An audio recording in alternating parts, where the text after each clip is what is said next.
I'm Ariana. And my name's Ryan. And this is I Wear Grippy Socks. She wears no strings, I wear grippy socks. She's in the psych ward, I'm in the detox. A mental health podcast by two know-nothing millennials from a seriously non-clinical viewpoint. This episode may contain graphic content, so please be advised. And remember, thank you for being here. All right, everyone, welcome back to another episode of I Wear Grippy Socks. Today is going to be a bit of an interesting-ish episode. We recorded the second half, I guess you would call it, of this episode last week, and it's actually about festivals. And then it felt like we needed to add a little something to the beginning of it after what happened at Travis Scott AstroWorld Fest. Yeah, and I guess before we even really get started, we do want to send all our condolences out to the victims and the people that were there and who have lost their lives after this really tragic event. You know, you go into a festival and I don't think in anyone's mind do you ever think you're going to come out dead from something so sad. But yeah, I guess for those of you who are unaware, a lot of the details, are still coming out. It's hard to say really. It's not necessarily hard to say what went wrong. I mean, it was just such a large crowd of individuals. I think it was 50,000 tickets they sold. Then you had Travis Scott himself encouraging people to sneak in. I mean, we've seen videos. Well, I've seen videos. I watched a lot of them because I'm like, how could this happen? But you just see the videos of people just running past security. And it's really hard to figure out who to place the blame on, but it left, I think the last I saw was 8 at least that have been killed and maybe 300 people who were injured because of the crowd surge and people just being crushed and trampled and stampeded. it's absolutely sad. Like, and I do think, we really wanted to bring light to this because I've never, and you'll hear later on, this is like my third year going to festivals, and something like this, a magnitude of this, I've never experienced. I had a couple of scares at ADC one year, but nothing like this. I don't know how things could have, gone awry, and I think it has a lot to do with, how things are organized, and, like you're saying at the beginning, people were jumping fences and getting into the festival before it even really started to kick up and get wild. But it really, I think, starts with hosts, the organization host. I think that's where it started to go wrong. I think just right at the get-go at the beginning of the festival. Right. I mean, I'm like, at just every aspect of it, I mean, it really makes you wonder, how could this show be, how can it be more important than people's lives to me? I don't know. Maybe he didn't know what was going on. You try to give people the benefit of the doubt, but I mean, just to me, it just seems like a complete mess up by Travis Scott, the organizers of the event. I mean, I don't want to say the police necessarily, but I don't know. I think there definitely has to be some part of that. To get approval, I'm pretty sure you have to have like a good system to be able to throw these kind of huge festivals. And the police, I think, have obviously some connection with it. Even when I've gone to my festivals, there's always some sort of like security, EMTs are always there. There's more medics than, usually than you have. So I think once again, that goes back into the event organization. And for Travis himself being able to have like, I think the biggest controversial, or the big topic there is like, he was some of the performance, he was like over the top of these large crowds, and he could essentially see people were chanting like, stop the show, stop. Sure. You know what I mean? Like, but you're hearing that, like, but who knows what the man, who knows? I've never performed at a festival with 70,000 people screaming, and I mean, but I shouldn't say that. I was like, somebody should have thrown something at his ass. But I bet I did see videos, people like were throwing shoes and a bunch of stuff. There is a big gap between sometimes the stage and the performer. You know what I mean? I feel like maybe he just, I don't know. There was a point when even the security staff came and told him like something was up. Hey, and I'm pretty sure he said along the lines, he was, what you came here for type deal. Right. So I just, I don't know where you can necessarily, it was Travis Scott's fault himself or if it was the event planning. I think, like I said, I had a little scare when I went to EDC in 2019. We had gone 2018 and there was about like over 100,000 people there the first year in 2018 that I went. And then literally with the next year in 2019, it had jumped to another over 100,000 more people came. So there was like 220,000 or something like this.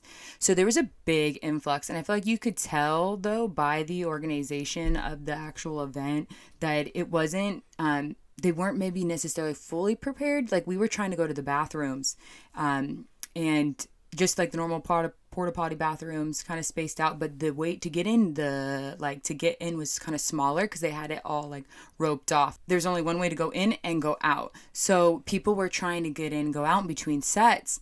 And it got so bad. We were being squished. Like, I mean, full on squished. Like there was a good like 5 minutes there of like, you start to panic. Like, I feel like I can't, I like I said, I saw some of those videos and I'm so fortunate I was never been put in that place. But even that little small incident, 5 minutes, my feet were not touching the ground. We were being moved without being That's moved. Insane. Just because so many people were trying to go in and go out, people are going the two different directions. You can't do anything. Like, there's nothing you can do. And all I could think of was like, if you fall under this crowd, like, it's scary. Though I feel like I've always been more like claustrophobic, but you're not worried about now going to the festival this weekend after I think there's some your experience and what happened at Travis Scott. I think with more of that, it was mainly based though on like people. It was more affected. Also, people were like up on the rail and like right at the show. And I just personally have never been a person who. But you also just said going to the bathroom was Well, scary.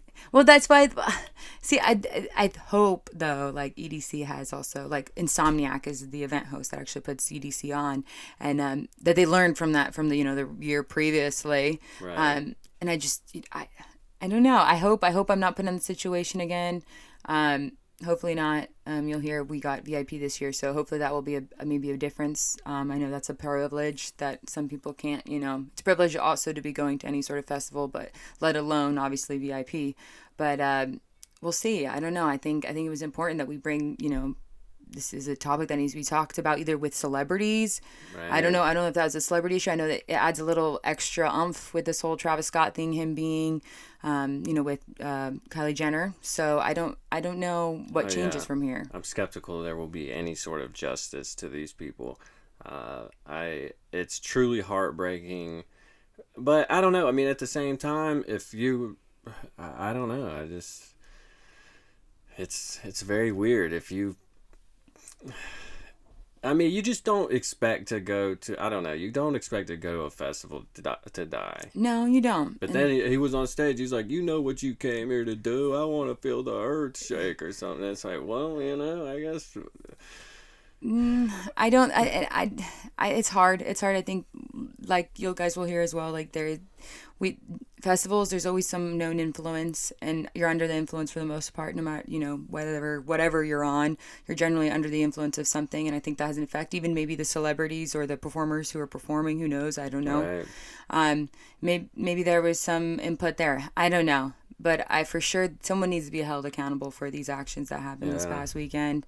I feel like you have to live your life. You know what I mean? I think be cautious, sure. Like I said as well. So if anyone's out there going to EDC this weekend, please be safe. Obviously, there's excitement being in the crowd right up at the stage, but sometimes it's good to just chill in the back. But it's just be safe. Be safe out there, and whatever you're doing this weekend or at any festival or any large crowd gathering, I think always be on a little bit more high alert. That's right. And again, I would just like to give my condolences to anyone who we lost at the festival, anyone who was injured, and the countless of people who had to live through that traumatic experience. Yeah, please be safe out there, and another good condolences to the family. And so we'd like to give a moment of silence to those that we lost this past weekend, and thank you for being here. Welcome back, everyone, to another episode of I Wear Grippy Socks. Hey. We are here today, and we are going to be discussing festivals and, I guess, drug use. So, if you are triggered by the mention of different narcotics, I would suggest that you change the channel or whatever you do for podcasts. Was that good? Was that a good trigger warning? I think that was good. Suffice. Yeah. Please just, we don't want to hit any nerves or bad nerves for anyone. Correct. I am a recovering addict, obviously. So some of you guys may be in that same boat. So I can see where talking about festivals and different drugs could be triggering. So again, please be wary. Yeah. I think that's good. All right, well, here we are. So today, we're going to talk about festivals, and because Ariana here is going to EDC Orlando in, I don't know when because I was not invited. It's going to be on the 12th through the 14th, and it's going to be lots of fun, and it's in Orlando, like you said. I only just got, but only recently in the last 3 years have gone to EDC. This will be my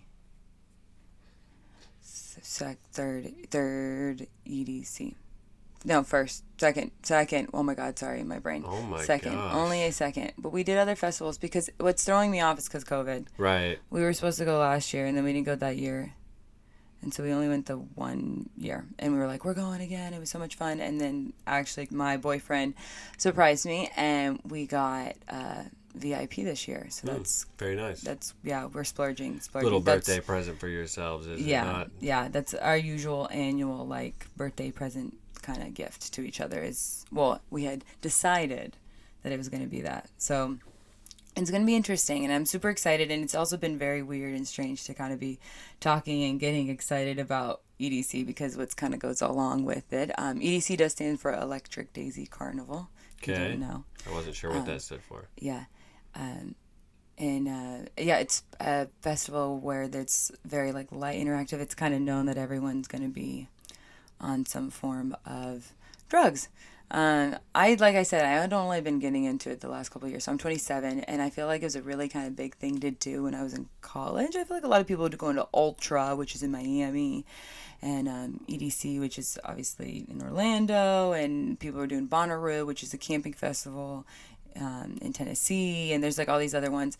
And I was always so scared because I didn't start doing drugs until, I don't even want to say I'm doing them, which I do. I don't know. I only really pretty much for festivals. I've done drugs. My drug use, I'm going to be quite open and honest, has literally only really been at festivals. I actually feel the most safe at festivals, to be quite honest, because you're surrounded by safety. You're surrounded by a bunch of other people on drugs. I know, but it's even but everyone knows that everyone's on them. So this loving community is there. You're super interactive. I feel like on a lot of the drugs that are being taken though at these festivals are, everyone's super nice. Everyone is you're listening to music that just puts you in a good mood. You're dancing. There's lights. There's shows. There's people even just talk. I love to talk to people. We're my little group that we've always gone with. We are we just talk to people a lot, and it's awesome. And they do a thing called Plur, which is peace, love, unity, and respect. And you trade candies and it's a whole thing. It's really a great I don't know. Everyone just knows. Even though obviously there's police. There's people the medics are walking around the whole time. So if anyone ever goes down, there's someone right there to help you. I'm not trying to be a advocate. I don't think you should do probably drugs all the time, obviously. But I think in the right scenarios, it can be beneficial. I don't want anyone listening to this. Once again, I'm not telling you to go do drugs. Sure, what it sounds like. Please don't. And if, I don't want to be a gateway and push anything on these topics. This is just my experience on things and my viewpoint, and I don't Right. You know, and that's, I've always actually even talking about this topic and a lot of things, like I feel a lot of euphoria talking about it, which also gets me a little scared because as someone who also has had a past with addiction, and things like that, I don't know how that makes you feel or it triggers you. And I didn't be going into this, you know, I've been like, usually we might have talked a little more about over like how, like, especially as a girl, like our outfits is like a whole nother thing. But I don't know how you like feel about, like, you know, man, I feel weird. That's funny. I don't know why I find that very funny, but to me, I just find it hilarious. Probably because, I mean, I'm right there with you. Like, when I think about a festival, it's not, I don't think of a bunch of people like, you know, there's a difference between like shooting meth in the Motel 6 and like eating a little bit of Molly in a field with a bunch of like-minded hippie kids, you know? I feel like, to me, because I mean, you know, I'm a recovering addict, obviously. That's all I talk about because that's all people want to hear from me. No. But no, I'm just being dramatic. I love talking about drugs, honestly. They've impacted my life. And to me, because there are different like categories of drugs. I feel like there's, you know, I don't want to say good and bad, but I mean, there's certain things. To me, I think that Molly, mushrooms, LSD, ketamine, I think that they can be used in therapeutic settings. Mm-hmm. I mean, and I would maybe even say that doing Molly at a festival would be more therapeutic than doing it at like with a therapist, you know? Yeah. Well, that's what the thing is, like, that's why I feel like I've even always, like, when I first started talking, I feel like with you and realizing kind of the, like, learning more about your stories and like where you came from and like what you had gone through or in your life and stuff. I always was so shocked because when I started, my journey just is so different with it. And I know it's like, I was like, I've always been like so shocked, like, if anyone was going to do it, but I totally, I guess I do, you know, I feel like we're on the same page here, but I also feel somewhat still, to be honest, my heart is racing even sort of kind of talking openly about this because this is not, that's so funny. You know what I mean? Like, it's not something I talk about. And, but obviously everyone knows when you take the pictures at festivals, generally people know you're going to be, you're doing some sort of activity, I guess. You get a little out there. Yeah, but I'm super mom at festivals though too. Like, even like I said, because even this gets me a little like talking about this, but like I get like, if you're in my friend group, like when we discuss how much we're going to be taking of what we're going to be taking, when we're going to be taking it, the timing of taking it. Got a whole spreadsheet. Yeah, well, I don't know if this was to be honest, so our very first festival, very first EDC we went to, we got there a little early. We sat down and we were going to smoke the devil's lettuce and not take anything yet because it was still daytime. And we sat down and the people next to us asked if they could borrow a lighter, and we were like, sure. And so I handed them the lighter.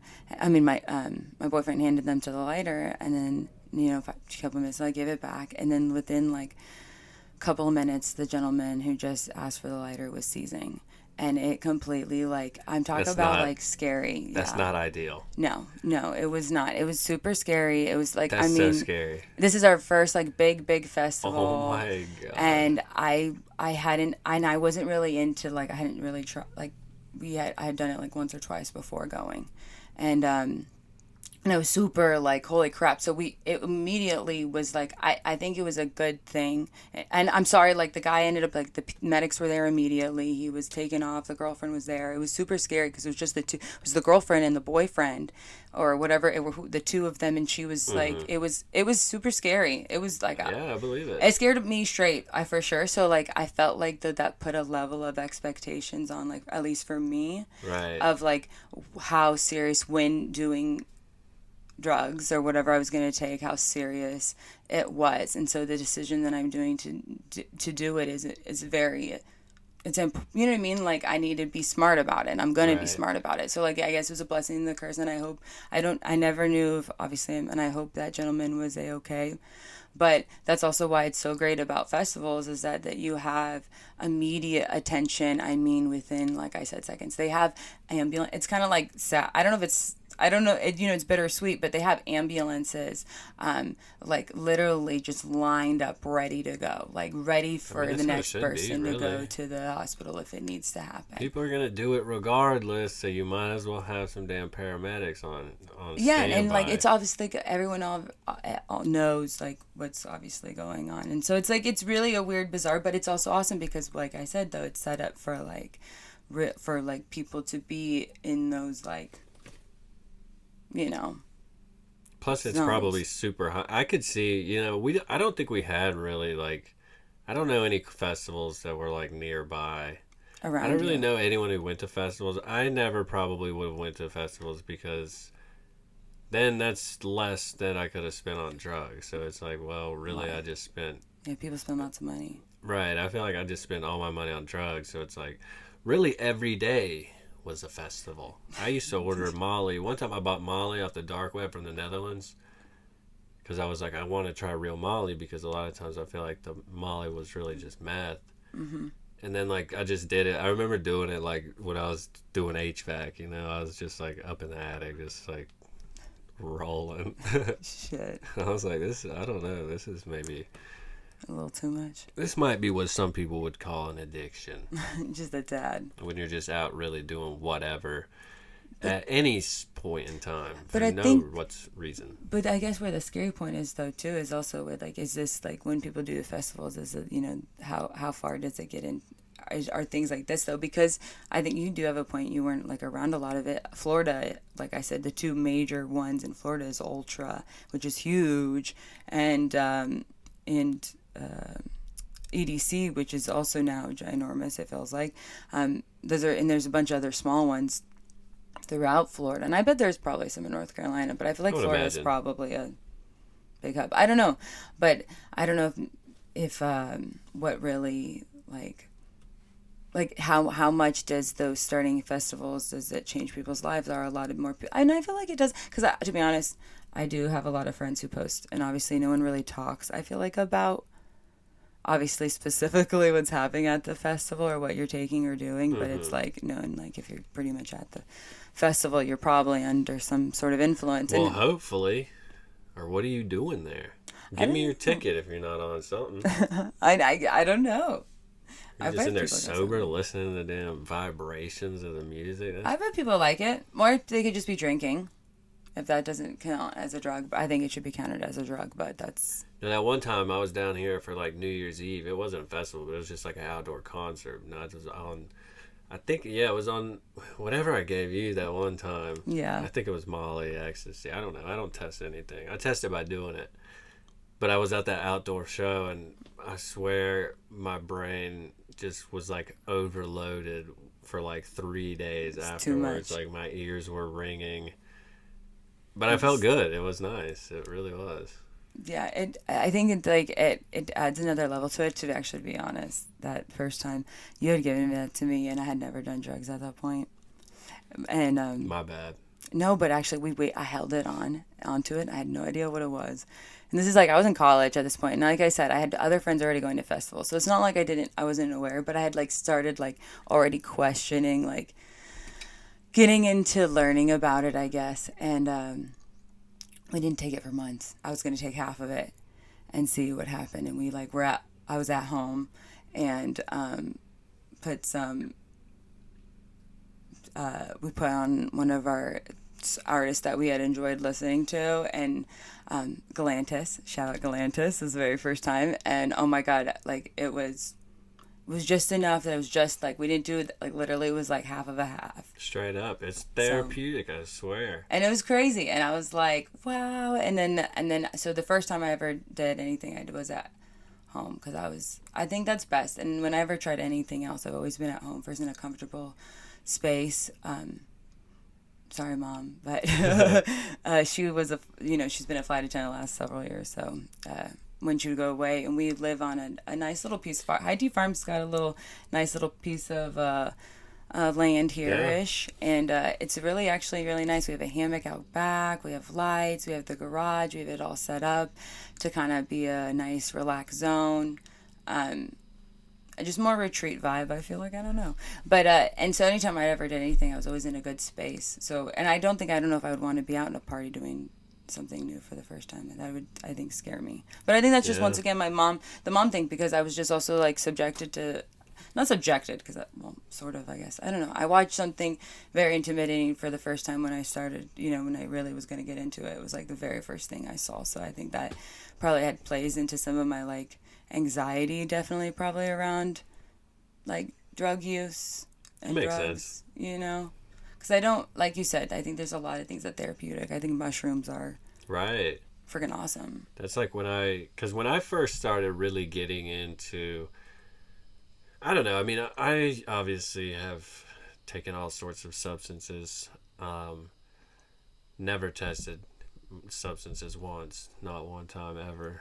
If you're listening to this, please test your substances, especially nowadays. When I was using, mainly, it's not like it is today where there's fentanyl and everything. But when I first started using, so even like mushrooms, Molly, LSD, ketamine, when I first started using these things, I had no idea that people use them for like spiritual and like therapeutic purposes. It was just another way that I was gonna just get fucked up that day. It was like, how are we gonna get high today? Oh, we'll just eat a bunch of mushrooms. And then I feel like I didn't know, but they were like even changing my psyche, and I like became a different person. And I didn't realize till later on, like years later, that people would take mushrooms and like they rank it as like, having like these spiritual experiences. Which I think there can be so much. I would like for there to be more research done, and I would definitely I think to dive in more on like into those topics, because there is such a wide variety of things like that it just also hasn't been studied or really looked at. Like, we have partial, obviously there's people doing it and we have some, but like just imagine if we put a full force into it and could maybe actually reap some benefits from these things. I think if people are open to having alcohol as a okay drug choice, then people should be more open to other things, because there's way other different sort of drugs that you want to say. Even mushroom, I don't even think you should really classify it. I don't know, it's hard. It grows from the ground, it's organic. That's also I feel though about medical marijuana and my maybe oh my god, there's a big ass bird out there. Anyway, so I went to one like outdoor show. It was Zed or Zed's Dead or something, one of those people.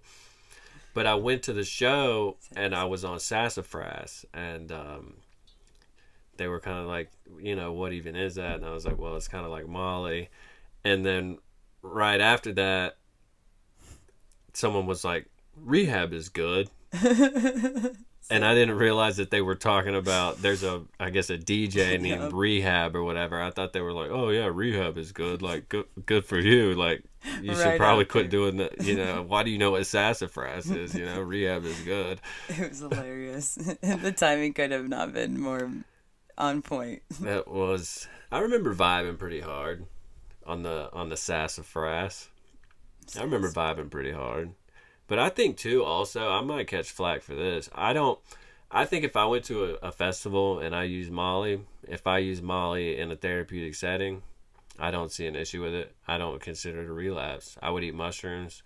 I would do LSD. I would do DMT. 100%. There are different classifications of drugs. There's like... That's hard. There's a hierarchy of consciousness. There are certain drugs that lower your consciousness. There are certain drugs that raise your consciousness. See, I don't disagree with that, but I also find it like hard to like, it's when people get into the debate about like if marijuana is a gateway drug or not, like what gets you back what would tip you off into going down a different road. And because of that's where the fear for me, when you talk about like you would be okay with doing those things, and I'm not necessarily like, I don't disagree with anything that you said, with like those reasonings, and if they're used in the right way, and I don't disagree, but it just definitely, I think it's more intimidating from some, you know what I mean? Like, once again, like people think what. I mean, yeah, I can see where people make that argument for sure, but I feel like those are also people who maybe have a limited perception on substances and their. But I see, but I don't think I'm limited. I think it's just, I think there's also like, I don't know, opinion, and I'm once again, I don't know. Nobody eating a bunch of mushrooms and being like, I should get addicted to heroin again. That's No, never I happened don't. in the history of time. I don't necessarily say Ever. it's, once again, Those substances when also aren't addictive themselves. No, but I think where it is also like, okay, so medical marijuana is not a bad thing, but if you smoke all day, every day from... That's what we do. We do, but like, I think there can be an excessive amount possibly. 100%. I mean, there's a right? big difference between escaping reality and trying to immerse yourself in That's reality. what I'm saying. Ain't nobody eating mushrooms to escape reality. It doesn't work. You become more in tune with the reality. I don't disagree that there's not. It's just hard when I feel like just. I do. I mean, I see what you're saying, and I also some people may completely disagree with me. They may be upset with me for my reasoning and for my, justification, if you want to call it that. But this is I have personally experimented with all sorts of substances. I have done my own research, and I have come to my own conclusions. Yeah. Others are willing to, they're free to whatever, think whatever they want. It's a free country. Yeah, your own opinion. Everyone's allowed to have their own opinion, and I don't disagree with that as well. Right. I think it's a hard topic because, like you said, I do also agree with all those things. I think that's why, though, we need to also be pushing to be talking about it more, like also having these conversations, like knowingly that there are great benefits, like people out there know that there can be great benefits, and why aren't we talking about it more? What do we need to do? And I am, like I said, I was at the beginning even talking about this topic, definitely I'm not as comfortable talking about my own drug use, and sucker. Yeah, and so it's weird, but it's not a topic people once again talk about. Like, I think I had mentioned it to one of her parents, and just being like, yeah, like I've openly do dabble in different like fun, or spiritual, if you want to call it, Molly and mushrooms, and but I do it, hopefully, I believe that's in a healthy habit way, that it's not in a negative standpoint. And so that was also like a weird having that kind of conversation where also like your parent has also only seen obviously negative side effects, and they only, they probably very true never experienced, or anyone in that scenario. And same with my parents. It was weird telling them. I've actually been quite open, though. As soon as I kind of went to the festival, I kind of told my mom right away. I was like, I'm doing these things, and this is kind of what's happening. But I know people, like I said before, people will down it, but I'm a proud mom when it comes to if you're around me, and if I'm ever doing that around you, which is only generally in a chosen good buzzkill is what you mean. I could be, so you would have to be warning. Out here trying to keep people alive. I know. That's so, a real buzzkill for sure. I know. It's but we all need the mom in the group. No, yeah, I'm just kidding 100%. That's why I think it is so important, like you're saying. Like, even parents to their kids, like Dare does a terrible job of actually educating kids about drugs. It's really a crime against humanity the way the war on drugs has been handled. Yeah. Especially in terms of marijuana specifically being a federal Schedule 1 substance, people doing life in prison for having weed, and now weed is legal in half the states. Honestly, it's disgusting. It is disgusting. And I've been trying to be less cynical. I really have, but you cannot. I am just beyond skeptical that it is not that the reason. I think that big pharma plays a big role in psychedelics being illegal. I think that you would have to be naive not to think that. I really do.